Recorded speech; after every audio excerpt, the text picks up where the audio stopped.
Hello everybody, Day Drinking with David. We are back for a much anticipated bourbon afternoon with my good friend Joe Brooke of Old Forester, Brown-Forman, 86 Company, good old friend of the show. My first repeat guest here. See if Mr. Brooke is ready to roll. He's got a young son as well, so dealing with all of that entails these days. But apparently we've got a pretty solid nap schedule going at the Brooke household, which I applaud. And hopefully Mr. Brooke will be here shortly. We are tasting through the incredible lineup of whiskeys from the Old Forester Distillery, the Whisky Row series in particular. This is a group of really pretty interesting whiskeys designed to highlight the various eras of the Old Forester brand, one of the oldest, maybe the oldest bottled bourbon brand. Let's see where Mr. Brooke is. Where are you, Joe? Joseph? Oh, quests. There we go. I see you. I see you, Joe. From Ford's. Wonderful Ford's Gin. And now our bourbon. Oh, there's that beautiful man. I can see your whole face. Isn't that weird? It's like I'm not pixelated anything at all. And you don't have a face covering, which is even better. It's one of the perks of being stuck at home forever. How are you? I'm hanging in there, man. Another day in Paradise. How are you? Yeah, you're looking at it, bro. I went today to a cafe and got coffee. It was great. Yes, yeah, fabulous. Really exciting stuff. It's so good to see you. And look, a new role for you. We're doing bourbon together. We've been selling gin and tequila and rum together for so long. We've done a ton of events over the years, and now I get to play in the bourbon sandbox. Yeah, you do. That beautiful brown sandbox. Well, and here we have these wonderful Whisky Row. Tell us a little bit about Old Forester in general. I know there's a lot to know, but give us a little brief history of the brand, if you're willing. Yeah, of course. No. It's literally my job. No. Yeah, tell us a little bit about Old Forester and why it's so special. Well, from a personal perspective, I mean, I cut my teeth in this industry tending bar, and the whiskey well for me was always Old Forester. It was the brand that held up best in cocktails, and then we get picked up by Brown-Forman, and then we get to play with Jackie and all these other absolute icons, and the story of it goes way deeper than I ever thought. It's the world's first bottled bourbon, specifically because George Garvin Brown, who just celebrated his birthday, he was a pharmaceutical salesman, and for him back then, when people were getting away with all sorts of malarkey with coloring and flavoring of whiskeys, and it was hard to kind of get the real McCoy. He believed that consistency and quality were the two most important things. So he was the first one to make the switch to blown glass bottles. This is before they even learned how to seam like a manufactured glass. So it's hand-blown bottles with his name on it to certify its consistency. Wow. So that would have been a big change. You know, even high-quality bourbon would have been sold to establishments in this era just by the barrel. Like a hotel would buy a whole barrel, or even a shop, and then or a merchant bottler, which was typical of the era. You buy from the whiskey, and then they may dole out partials to their customers. But there was never a branded bottled bourbon before that. And that's what, the 1880s or when 70s? The 1870. This is the original. The whole the Whisky Row series. Yeah, look at that. There we go. It's easy to follow the timeline when you have the whiskey right in front of you. Let's just dive right in, shall we? So the whole. Do you know about the Whisky Row series? Have I bored you to death about it already? You have, but you're gonna bore me again because that's literally what we're here to do. So tell us all about it. All right, so this is a bit when they opened up their distillery in downtown Louisville. Mm. which I visited, by the way. It's pretty fantastic. They got their own little mini cooperage there too. Yeah. To celebrate that, they decided to release ultimately four expressions of the Old Faux juice that we love. It's kind of celebrating the different eras that Old Faux has seen. I mean, it's a 150-year-old company as of this year. Wow. So it's seen a lot of stuff. And so they figured the best way to illustrate it, you start with the 1870, they call it the original batch. This was before they were even distilling their own.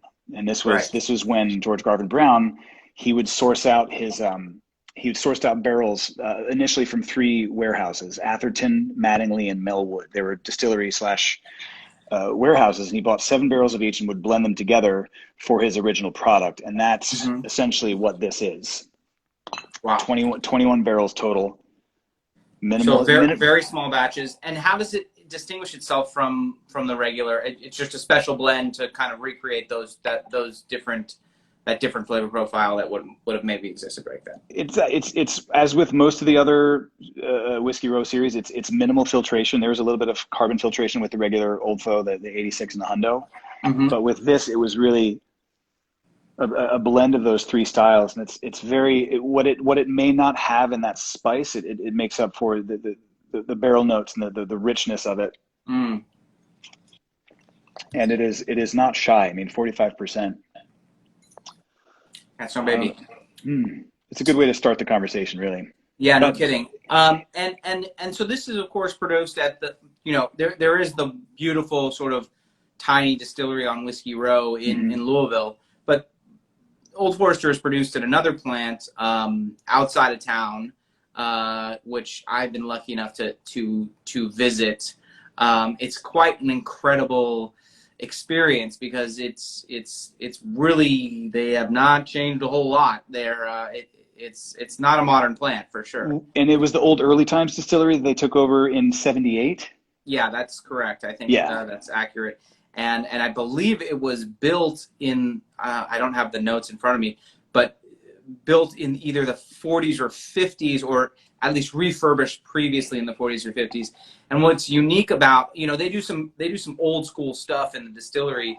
For instance, they're cultivating a lactose step, like they do a yeast cultivation. They don't just dump in distillers yeast, which a lot of big distilleries have stopped doing. And they have a thumper, which is the coolest thing. No, I haven't seen any other thumpers. Man, I'm sure some whiskey geek can correct me if I'm wrong. It's the first time I've seen a working thumper, which is to say, bourbon is a 2 distillation process. It goes into the beer stripping still, this big column still, and then goes into what they call a doubler.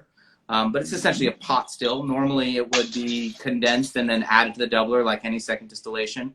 But in the case of Early Times or Old Forester, I don't know how we call it, Brown Form in Louisville, right? Now I think they're the first distilled steam goes directly into the still. And so it kind of creates this vacuum chamber, and it makes this crazy noise as it's distilling. And then that is redistilled directly from steam heat. It's really, really interesting stuff. And they also use the steam to recirculate the heat in their warehouses, because it's all radiant heating, and that's how they can keep the aging at the clip that it moves. Well, and that's the other unique thing about, well, not unique, because there are a couple other people that do similar-ish things, but they definitely rely on that patent warehouse system, which is really, really interesting. So moving on in the history of Old Forester, tell me about the 1897. What's the deal with this bad boy? 1897, it's the whole Bottled in Bond Act. No big deal. The first sort of fail-safe for whiskey consistency, and this is bottled in bond, 100 proof. Which I believe George Garvin Brown, he was vehemently opposed to said act. Because he was already on board, and he would have to change his whole production method to fit. Yeah. But this was the rising tide that floated a heck of a lot more boats. Right. Well, and I think there was also basically, the story at this period. I'm sure someone will tell me if I'm getting this wrong, but part of the act wasn't only to add consistency and quality, but also extend the tax-free period.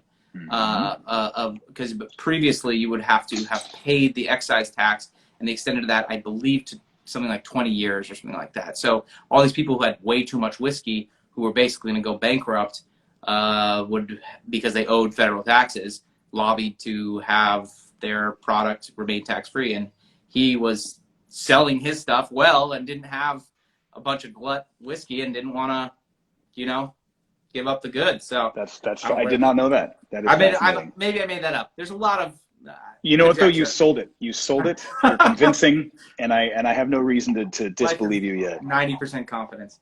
You're talking to a bartender. Yeah, I know it. This one's a lot more black pepper forward. Yeah, I haven't had this in a while. I'm kind of really enjoying it. I mean, before I tasted the 1910 and then the 1920, this was my absolute favorite. But it definitely, you get a lot more of the spice profile starts to come through, and I think it's a bit because the proof's a couple ticks above where we just were. Yeah, it's definitely a bit drier. It doesn't have that corn oil sweetness on the front palate. Yeah. It's a fun little whiskey. Where did Sergio Silva ask where I got? Oh, these are cognac glasses actually, but this is a tequila glass, but promise you won't tell. I won't tell anybody in Kentucky. Kentucky. Kentucky. Steph's here. Hey, Steph. And then, moving forward, of course. What's next? What's the next course? 1910. 1910 is the next up, although this was the most recent to be released. Tell us the significance of this date here. This one, this is a good question. This is something that in all my conversations, it was more just talking about the character of the drink. And this is 93 proof. There's no historical significance for the proof itself. I think but as far as this is the heaviest. This is, from what Jackie said, this is the barrel. These barrels see the heaviest char. I think they're recast as well. So it's a second. It's similar to like the Woodford Double Oak or something like that, but then with that good old Forester juice here. Yeah, and I apologize. I should have come a little better equipped with this story, but I know the 1920 is to celebrate the start of woohoo prohibition, but this is the golden era. This was right. This is right before everything came all crashing down. We tried to legislate morality. And what's interesting about this is, I'm usually pretty not against, but I find that the double casking often sort of adds a bit of a heavy-handed note to a bourbon because it's already seeing so much oak. But for some reason, the 1910 works so well. Instead of adding more astringency or bitterness, I've always found it comes off quite tropical and has a great sort of fruit nose, and then all that chocolatey spice on the palate. For me, it's the 1-2 punch. It's the yeast, the yeast strain that they've been cultivating since the distillery move, plus the malt content, the 10% malt. For me, that's where all the fruit. That's where I get all the fruit from. Of which I'm a large fan. Chuck Hugh Farley. I love Chuck. He says, next up, 1915. Is that real? That's a new SKU I must real? not know of. No, I don't know. We'll go 1920. I mean, I'm sure there's 1915 would be something worth talking about. This one was the one that left a tattoo on my brain, though. I mean, I shouldn't say that. I should say that the birthday bourbon did, but this 1920 is easily one of our best-selling bourbon SKUs in period. It is just so well regarded by so many, and we're talking pretty high proof here. This is right up there with the cask strength here. Yeah, it was 57.5%. It's getting close to like having to do an eyebrow check in between sips. and yet it's, to me, it is the gentlest of all the four Whisky Row expressions. I mean, that maybe it's just because I'm completely obsessed with overproof spirits. Yeah, you and me both. So 1920 it is distinguished primarily by its high proof. Is there anything about the blending or even less filtration out of all of them? It really is just the most unapologetic but not rude statement of sort of the Old Forester flavor profile. Yeah. I mean, I would add a couple drops of water to this, but it's Yeah, actually I'm my, not a big like bourbon on the rocks guy, but I have to say, when I was at Brown-Forman having lunch with them, our guy ordered a 1920 on the rocks, and I was like, I gotta do it. It's freaking 90 degrees out. Let's. What's up, Whiskey Badger?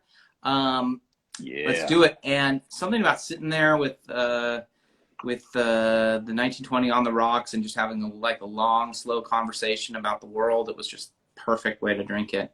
It's kind of the perfect pairing, right? It is. It is. It's a pretty special product. So the Brown-Forman was one of the only companies to be selling whiskey during Prohibition. So this is one of the single-digit distilleries, like one of the 6 to 8 distilleries that were actually granted a license for medicinal use. Yeah. Historically, the only time Brown-Forman shut their stills down was the only time in history was 20 days after Pearl Harbor, where they shut down to make industrial alcohol for gunpowder, rubber, nylon, a bunch of other things for the war effort. No, But I even I guess it's less of a negative connotation with Prohibition because they were still cranking. Yeah. So they were not only bottling but also still distilling for medicinal purposes And self-medicating probably. Yeah, of course. Any good American would. Fabulous stuff. And so, I mean, these are obviously more or less available. The 1910 less so than the others, although it is in stock right now. The availability on the other two, which I think are also sold out, but coming back like tomorrow, is very. I mean, I'm talking 1870 and the 1897. The 1920 will always have as long as you guys keep cranking it out. Yeah, no stoppage in sight. Well, you also have right now in front of you one of our little whiskeys. And I want to congratulate myself for being this patient and not just diving directly into it. So this is our single cask, barrel strength. I can't wait. Old Forester, which we're tasting today. And for those watching, we have a pretty good crowd, 35 people. I've held back 12 bottles of this excellent release for you watching. I'm sorry for anybody who's checking it out after the words. And to the first 12 people to email me directly, I'm happy to sell you a bottle. If you're watching, it's yours. That's the fun of day drinking. That's what crazy things happen. You never know. As always, we cannot ship over state lines, so it's California only. But which was a problem the last time I did this, by the way. And I felt bad. Someone's like, "Can you ship to New Jersey?" I was like, "No, sorry. Your reward is worthless now." Thanks for tuning in, though. Of course, you do have to pay for it as well. It's not a giveaway. But shoot me an email, David Girard, Girard @KLWines.com. And if you're one of the first 12 to shoot me an email, you'll get one of my last 12 backs. Joe just sent me an email. Joe is the first. Joe Brooke gets a bottle. Lucky Joe. This is how hard it is to find these. This is how hard it is. I've got the whole setup. I have been having dreams about this. I had the first time I'd ever tasted the uncut barrel Kevin sample. Cruz, Marvin. Oh, great work. Leader in, if you already got a bottle, no, I'm just kidding. Kim, okay, you're good. You're in. Yes. Good Kim work. for the win. Oh my God, it's This is really good. I was worried, good. Every time we bring in a new release like this, there's a lot of pressure to pick the right cask and da-da-da-da. This thing smells freaking awesome. There's so much more going on. And obviously the corn, it's 72% corn, but I'm getting a lot of rye off that start, that 18%. But it's in the finish. That's, to me, oh my goodness. Yeah, big like orange peel note on the nose. Russ, you need to email me if you want, buddy. Oh yeah. Russ Turner is here. Oh yeah, big, bold, some dark chocolate, almost coffee flavors on the boat. Just joined. What is this? Oh, we're This is tasting whiskey. Old Forester barrel strength. That's not the right bottle, but that's the sample bottle. The barrel strength, and enjoying it very, very much. Not to be confused with the regular single barrel, which is no longer. These black labels are a thing of the past. Although I think we have 3 in stock. We just loaded up. David Girard, Girard, at KLWines.com. I'm pretty sure we sold out now, so probably not worth your time, but who knows? Who knows? We'll find out after. I love that this is officially the very first, someone will correct me if I'm wrong. This is the very first barrel strength, single barrel in California that you guys got.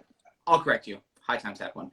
But High Times! One of the first is what I usually go. Okay. This is really good. I don't know how they got there so quick. It's because the North, SoCal, NorCal. There was only a handful of barrels for California, and we were There's some sort of insider baseball. I'm so new at this. I haven't learned the rules behind the rules. I am grateful for being able to day drink, though. Yes. We don't have to drive anywhere. No. The commute to homeschool is a lot shorter than regular school. How's the boy doing? It's a day at a time. Yeah. It's a day at a time. But I learned that I have absolutely all of the respect in the world for teachers, and I do not have the capacity to be a teacher. No, they should be paid like lawyers. Yeah. These people are sacrificing so much and dealing with so much. I think that's one positive thing out of this pandemic. I think that the country might realize that we really need these people, like, a lot. Teachers have the patience of Buddha. Buddhists, yes, and Buddha, and yeah, and the grace of so many other divine figures. So that was fabulous. Well, you want to keep going on the fabulous thing? You get that thing I sent you? You want to get real wild with this? I don't know. We're on a roll, aren't we? Stuff. I don't know. You guys won't be able to see this because you have the actual bottle? I do not. I have a matching. Imagine what that is. It's backwards. Why can't Instagram get forwards? Oh, just turn it backwards. See, look at that. Thank you. What's with the backwards thing? I not backwards figured bourbon. it out. That's what it My stands email for. was rejected. That's wrong. You've typed it wrong. Girard at KLWines.com. Joe just spilled his sample. It's okay. So this is 2020 birthday bourbon. I think we're some of the first. I don't know if we're technically the public, but non-distillery, non-Kentucky. I guess it's been released in other states, I'm sure. It's tricky now. California is always the last. And tell us about the 2020 birthday bourbon, which will, of course, be almost impossible to get, but that's the spirit. It's a single day's distillation of barrels. Mm-hmm. It changes from year to year. It's really whatever Jackie and Chris determine it to be. Right. But this year it's 10 year. It was barreled in 2010, and it was tapped. I don't actually have the bottle. Steph is in the audience, and she will know what the proof is. It's up there. 98. It's 98. But again, they release it on George Garvin Brown's birthday every year, September 2nd, I believe. Oh, did you sneak a taste of it before now, or is this your first? I had a little smellsies, but I haven't had a taste. This is my first. This is a good birthday bourbon. I mean, it's good every year, but this has a great nose. So what kind of production is this? Do you have any sense? It's the exact. That's just the thing about Old Forester is the consistency, right? I mean, they have so many different quality checks, and there's nothing. What is unique about the birthday bourbon is that the barrels were hand selected for their character. The age is generally way beyond what their normal offer is. Right. I think it's been above 10 years, a couple of years. But it's just. But one distillation. You think how many barrels do you think went into this batch? Do you have any sense? It depends, and that's something. It changes every year. Right. I believe this year it was an average, maybe about 50. No, not 50 barrels. I'm so bad at this. Here, I can look it up. This was it fluctuates from year to year, and that's what I think what helped kind of jazz it up a bit. Breaking Bourbon say 95 barrels. 95 barrels, which is the baseline. I think that's the good. There's been years where it's fewer than that. Yeah, yeah, Which, and of course, that's nothing. That's not a lot of whiskey in this climate with the just amazing thirst for bourbon. June 5th. June 5th was the birthday or the distillation date here. Wow. Very nutty nose. Such a different character than the barrel proof. It's incredible what these do in those warehouses after so much time. You should let it sit for a while. I got the vanilla comes out so much more dominant, and to me it was almost like cake frosting. Such like real concentrated sugars. Not sweet, not heavy, but this is the kind of dram that evolves with the meal if you're sipping it side by side. But yeah. I don't know if I'm going to be able to let it sit out because I'm on a roll. But yeah, no reason to deny yourself, Joe. But I love that I've been selling gin my whole life, and now I get to talk about this, and it's just bourbon. It's great. I can't wait to go to Kentucky with you, Joe. That is going to be so much fun. I look forward to having difficulty remembering it. Yeah, we do pretty okay. There's a lot of places I got to take you. Have you explored Louisville at all? Sure. Yeah. Sure. There's the Pearl, Louisville. It's one of the favorite places to play ring toss. Listen to great music. Kim Stodel, you will be my +1. I'll sleep on the floor, and you get the. The Pearl's solid. The silly thing about Kentucky in general, it's a terrible place to buy bourbon because all the nerds go there and buy. Oh, sorry. The whiskey shops, the prices are outrageous. Blah blah blah blah blah. But drinking bourbon, you find the most ridiculous stuff. I went to the Pearl, and they had 3 Weller barrels just ready to go, $7 a shot, and then there's there's this or that. It's just like I'm sure there's tons of this stuff lying around. But what's the industry spot in downtown? Not downtown Louisville, but it's it's on a corner. It's the other aside from the Pearl. It's where a lot of people go. Silver Dollar, I think, and they had a vertical tasting of birthdays, dating back like 10 years, and it was like nothing over $15 a shot. It was insane. Yeah, it's nuts. And one of my favorite thing to do is the Germantown Triangle. Have you ever walked around Germantown? Pearl's at the very southern tip of Germantown, which is a residential neighborhood, but just happens to have 5 dive bars throughout. You have dinner at Hammerheads. Have you been to Hammerheads? No, maybe. I don't know. It's all hazy. It's got a giant hammerhead shark on the front. Nope. Anyway, get dinner at Hammerheads, good beer selection, and then you just walk around the entire neighborhood hitting ridiculous dive bars, which of course, weirdly, the Louisville dive bar, our dive bars, you lucky to get Pabst, in LA, and people think it's cool. But there, the beer selection is ridiculous. You go to the shitty dive bar and you see stuff on tap that people line up out the door here, and people's like, whatever, it's $4 a glass. You want? I'm like, oh my god, yes. And then of course the bourbon's ridiculous, and then you just keep going down there. Right in the middle, there's a stop where you go to a bar and they have free video games everywhere. So you're just playing Nintendo 64, and it's just the best. It's the best night. Louisville, great town. I will toast to those places still being there when things ease up, because I think Kentucky's doing okay now ish. I don't know if bars are open, but let's hope so. I think it's called Kaiju is the one that's down in Germantown, aren't you? Kaiju, I remember. There's karaoke bar, I think, right there. Yeah. And then you saunter down to the Pearl, and then saunter or stumble or waddle. Whatever condition we're in after. I rarely stumble. It takes a lot to get me there. Challenge accepted. Yeah, well, good luck. The town is great. I can't wait. And I haven't been to the new old Forestry Distillery, which is just outrageous because the downtown one. Yeah. It's of course it burnt down, which was tragic. Right. And it's finally rebuilt. It's beautiful. It's state of the art. And you, I mean, in your experience, I mean, you've seen and done things that people really only dream about just by virtue of having been in your position for as long as you have and being such a good guy.